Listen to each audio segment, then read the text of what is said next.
ربنا كبغنو جل جلاله عبسد إلهي وحا أساسه حب الله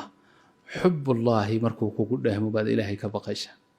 أحب الخلق إلى الله وحي أهايين أنبيدي نبي محمد صلى الله عليه وسلم وكان أتقى الناس لله ذاتك كان تقوى بضن أيها رسول الله صلى الله عليه وسلم وكل ما كان إنسان كأنت وربك يقانو وجعل يهي وتقوى بضن يهي قفك أنت كله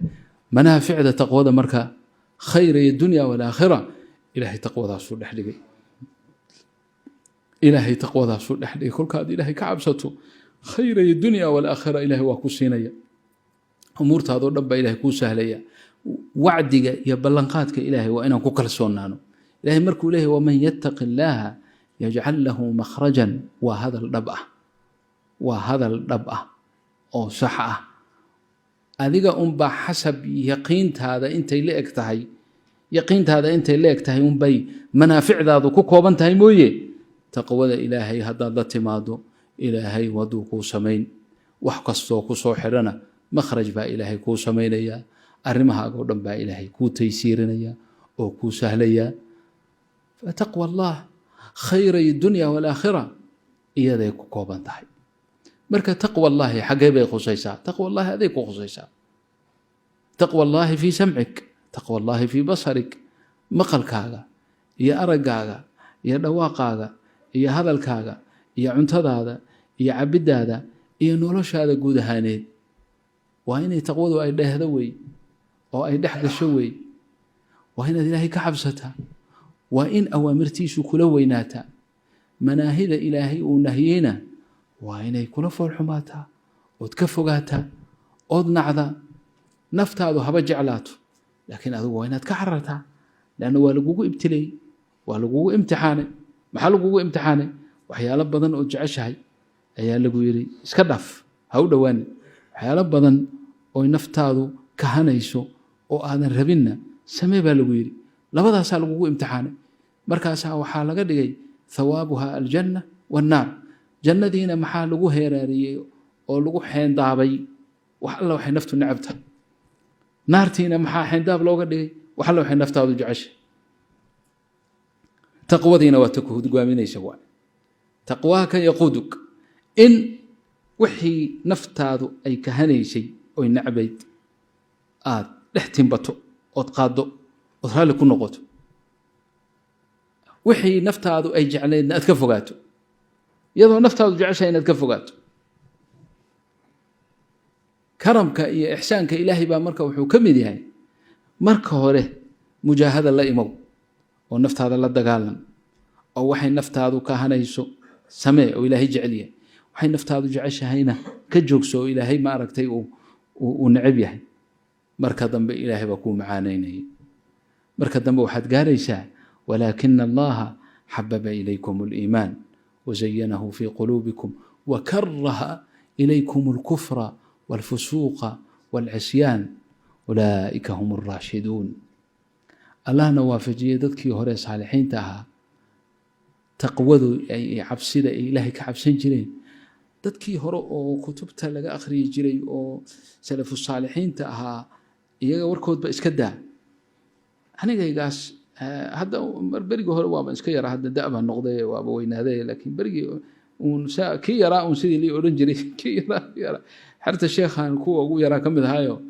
alwaalid raxmatullahi calayhi sidii kii yaraa marka maalintii yani maalintiiba igu caddaatay maa la odhan jiray سان وجوجون بارك أنا جوين هذا لكن بركي هرودن كي يرى منا حرتان ويرى أو بركا وحن كوذا أنا جاي أصون واحد بدن بعدونك سو قارن بركا أن حسوسته تذكي أن سو قاري زمن كا والدك رحمة الله عليه تقوذوا ذو شيء هاي والله يا حالة أن كسو النهي شتان بينهما وحوينا ولا حي فرق وينا ولا حي يعني مسجدك xerta joogi jirtay quraanka ku baran jirtay culumta kalena ku akhrisan jirtay laakiin asaasan oo ahayd xalaqada sheekha quraanka la akhri jiray way yareed maalin aan mid ama laba oo hin dhulka la dhacay aadan arkayn yani dadku qulubtoodu raqiiq bay ahayd waxaan xusuustaa sheekh cabdiraxmaan fool nin la oran jiro ilig jabnaa allah u naxariiste oo xerta ka mid ahaa aayaddan oo wasuquu maaan xamiiman faqataca amcaa'ahum labada sinfi ee ilaahay uu ka sheekeeyey sinfiga jannada webi malab ah webi casal ah webi caano ah webi khamri ah ayay jannadu leedahay walahum fiiha min kuli thamaraati wamaqfiratu min rabbihim kaman huwa khaalidun fi nnaar mid naarta ku waaray wasuquu la waraabiyey maaan xamiiman biyaha kulule naarta oo kale ah walciyaadu billaahi oo faqataca amcaa'ahum mindhicirkoodii biyahaasi ay googooyeen waa iska akhrina hadda wakaannana xajar habeen waxay ahayd ramadaan bay ahayd bacda salaati taraawiix juz baa la akhriyi jiray aayaddaasaa soo martay weliba isagu ma akhrinaynin qof kale akhriyay haadaa akhuuna sheekh cabdiraxmaan allah yarxamuhu 3 maalin iyo 3dooda habeen oo isku xigta ayuu oohintii kala joojin waayey oo weliba soom bay ahayde afur ma afuraynin mana suxuuranaynin 3 maalmood iyo 3 habeen isku xigta oohinun mar alla markii lala hadlana aayaddaasuu ku celiyaa u akhriyaa un wayn kaan quluuba annaas yani quluubtoodu siday bay ahayd waan la yaabaa habeenna sheekha oo salaatu lcishaa lagu jiro suuratu ida asamaau nshaqad uu akhriyey marka uu marayo faama man uutiya kitaabahu waama man uutiya kitaabahu waraa'a dahrihi fasawfa yadcuu thubuura wayaslaa saciira nin xerta ka mid ahaa waaba noolyahay hadda liannahu uu noolyahay magaciisa idiin sheegi maaye ayaa saa sidii loox ama khashab alwaax oo kale ayuu dhulka qadaadka ka bilaabay intuu sarajoog ka dhacay halkaasuu ka bilaabay yani qofku hadduu isgaranayo gacantii waxbuu hormarsan laha mugta halkaasuu aniga gadaashiisaan ku tukanaya ilmo yar baan ah markaasaa dhiiggii isqabsaday masaajidkii markaasuu ooy yani maalmo dhan baa la booqanayey aayaddaasuu maqlay dadku saasay ahaayeen quluubuhum raqiiqa ana markaan arrinta waalidka raxmatullah caleyh waana idiin sheega u marayn hadda ka hor yani meesha ay taqwadu shay aan waxbaba ahayn ood garanaysa inaan loo qabanayn bay haddana ka baqi jireen habeen baa marka waxaa jiray meeshaan la oran jiray tarbuunka oo octoobartaa lagu dabaaldegi jiray dowladdii berigaas oo kacaanka waxaa la dhihi jiray 21 octoobar markaasaa la gaardin jiray oo meeshaasaa laysugu maalintaasaa lagu ixtifaal lagu samayn jiray marka intaan la gaarin muddo ka hor taqriiban bil ka hor ayaa xaafaddaas oo dhan waxaa ta'miin iyo waxaa la ilaalinayaa oo waxaa marka habeen baa marka waxaa jiri jiray ciidamada askarta kuwa aan ahayn oo kuwa gulwada la yidhaha baa jiri jiray oo dadkeennii xamar soo gaaray way garanayaane waxay xiran jireen shaati oo cagaar soo mahayn shaati cagaar kuwo kaleo waxaa jiri jiray iyagana dhalinta la oran jiray oo bulug xiran waa ninkaas aad ila yaqaanay surwaal ishaar iyo bulug marka dowladdii berigaas joogtay waxaa ka go'nayd inay dadka ay fasaadaan oo fisqiga iyo fujuurka uu ku faafo ayaa aada u jeclayd marka maxay samaynayaan wiil hal gabar iyo 2 wiil ayaa la isku daraya hal gabar iyo 2 wiil ayaa habeenkaas oo dhan soo jeedaya oo wada soconaya oo mid walba wuxuu xiran yahay surwaalkaas iyo shaatiga buluuga ah ayuu xiran yihiin waa 3 marka xaafaddaasay marayaan oo dhalinta baa la oran jiray dhalinta ayaa la oran jiray booskoodii hadda shabaababa gaano malin shabaab haddii la yidhaha waa la fasiraa shabaab bay noqonaysaa dhalinta ayaa la oran jiray ma garata habeen bay markaa noo yimaadeen gurigii soo gargaraaceen octoobar baa soo dhowaa in gurigii la fatasho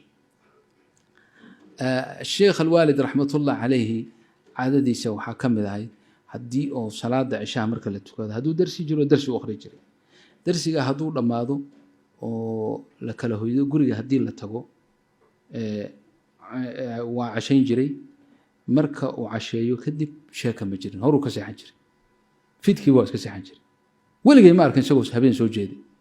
bacda salaat alcishaa walcashaa isagoo soo jeeday maa ra'aytu fi xayaati mar mid ku soo khaldamo oo yani nin madaxa ama nin kadaa u yimaado oo waktigaas sheekha u yimaada adoo arkaya ayuu eryayaa muxuu ku eryayaa bax ma dhahayo laakiin hadalku u soo koobi saas kadibna hadduu garan waayo wuxuu leeyahay adeerow anigu iska daa baan aho duq baan aho waktigan waktigii la seexan jiray baa la gaaray baaraka allahu fiik adeer bal iska sii soco runta uu sheegi jiray liannahu barnaamij buu lahaa habeenkooda ciyaar ma ahayn mar haddii la gaaro kowda habeenimo waktiga meelahan ku qiyaasno ayaa qiyaamku iyo u bilaaban jiray iyo acmaasha u bilaaban jirtay marka fiidka haba waa la iska seexan jiray marka waqti aan ku qiyaasayo inay ahayd 10 habeenimo waxa meeshan la yiraahdo ama 4 saac xagga loo yaqaan 4 saac habeenimo ay ku beegnayd waqtigaas anaga ciyaal yar baan iska soo jeednay way soo garaaceen albaabkii marka waxay dhaheen soo kiciya duqi guriga lahaa waxa yeelay waa guriga inaan fatashnaan rabnaa anagana waa soo kicinay soo baxnay wala niman baa askar baa dibadda taagan askar baan iska leenahay askar baa dibadda taagan ku doonayo waa soo kacayo waa maxay bismillaah banaanku marka meeshu waa yar mugdi oo nal iyo wax saas ma lagan jeelka kore nal saas iyo waxa ma jiraan marka sheekha uu salaameen naagtii ku dhex jirtay ee surwaalkii shaarka xidhnayd way salaantay isagu ma arko marka inay naag tahay inay gabar tahay ma arko way salaameen sheekha way wada salaameen markay salaameen gacanta ay ku salaameen kadib baa mid iyaga ka mid ah ayaa wuxuu yiri sheekhow kolleyba waxaa lanoo xilsaaray inaan guriga baarno laakiin dee sheekhii weynaa baa tan waa kaa xishoonaynaa marka adeer noo ducee oo insha allahu waxbana ku fatashi mayne baaraka allahu fiik adeer waa mahadsantihiin jazaakum allahu khayran waa idin ducaynay khayr allah idin siiyo inuu iska laabtuu damcay markay isii tegayeen maca salaama soomay oran naagtii unbaa ka dhex hadashay maca salaama laa xawla walaa quwata ilaa billah dee wixii ka dhacay waaba la ogaa warma qof dumaraa idinla socota mar naag baa idinla socota markaasay dhaheen haa gabadh inuu marka dilu damcay la dagaalamo markaasay ka carar iyagii baaba cararayba gurigii ha ku soo noqday habeenkii gurigu wuxuu lahaa dayr buu lahaa wallaahi waan xusuustaa habeenkaasoo in badan habeenkaasoo dhan ma oran karo laakiin in badan intii aan soo jeednay oohin iyo wuxuu isku haystay iyo gacantiisu saa u hay inaa lilaahi wa inaa ilayhi raajicuun oohin maanta leen ilmo yar markaa tahay oo qof weyn oo ooyaya aad aragtid ma iloobaysid mogta يعني أحداث فربنا كسوم مريسي لكن تاسو كلمة لو بكرتي هبين في دم بوي إن بدن بوي داير كوريجي هذا الذي أن حسوسته حكم لها إلهي بولا إلهي ومحاد إلى زمن كان إيسو نوليسي محاد إيسو قارسيسي زمن الفتن وقعنت إذا قعن ناق أجنبي أي تابته إلههم محاد أنت إيسو ديسو عمرك أنت بسو قارسيس تاسو وريجي أقول كوريجي أوي قعنت ساو هست ساو وريجي markii dambana qolkiisa ku xarooday bil bukaa ku xarooday marka markii hadda aan soo weynaaday oon isweydiiyo ayaan waxaan rahaa maxaa dambi oo ka soo gaaray yani leesh ma ogeyn inay qof dumar tahay ma ogeyn marka uu salaamay ma uusan garanayn ma wax dambiya meesha ka soo haleeli kara anigu wax dambi kama soo gaar walaakin khawfka iyo cabsida iyo say isu ilaalin jireen waxa ilaahay uu nahiyay inay ka fogaadaan ayaa halkaa gaarsiisay waa markaa idin kala hadlayo dadkaan aniga soo gaaray fakayfa dadkii ana soo gaarinay salafu saalixiinta ahaa ee maaragtay khayrka iyo wanaagga laga sheegay kullayba marka ikhwaani waana idinku dheereeyey hadalkana allah nagu anfaco kulligeen ilaahayna waa iiga sarreeyaa anaa idinka baahi badan waxa aan sheegayo oo dhan nin aniga xaggaas dhinaca marka leeyahay waana u sheegay sheekh cabdilbaasud markuu yiri mawduuca laga hadlayo cabsi ilaahay ninka aniga waxa baan qabaa qof iga liita ma bijira dhinacaas walaakin markii aanu iswaanino insha Allah ilaahay waxaan ka rajaynaynaa inuu xaqaa'iqdeeda nasiyo marka rabbina aan ka baqno jalla jalaaluhu taqwada ilaahay aan ku dadaalno fardanna lagu dadaalo usarka iyo dumarkana walaalahan gabdhaha ma nala joogaan awa joogaan hoos soma ilaahay wax weyn buu idin siiyey wanaagaas aad haysaan ku dadaala oo xijaabka ku dadaala oo xijaabka xiranaysan waa min taqwa Allahi bay kamid tahay cabsida ilaahay baa ku geysay qofka dumarka ah waxa fitradeeda kamid ah inay quruxdeeda ay muujiso quraanka ba sheegay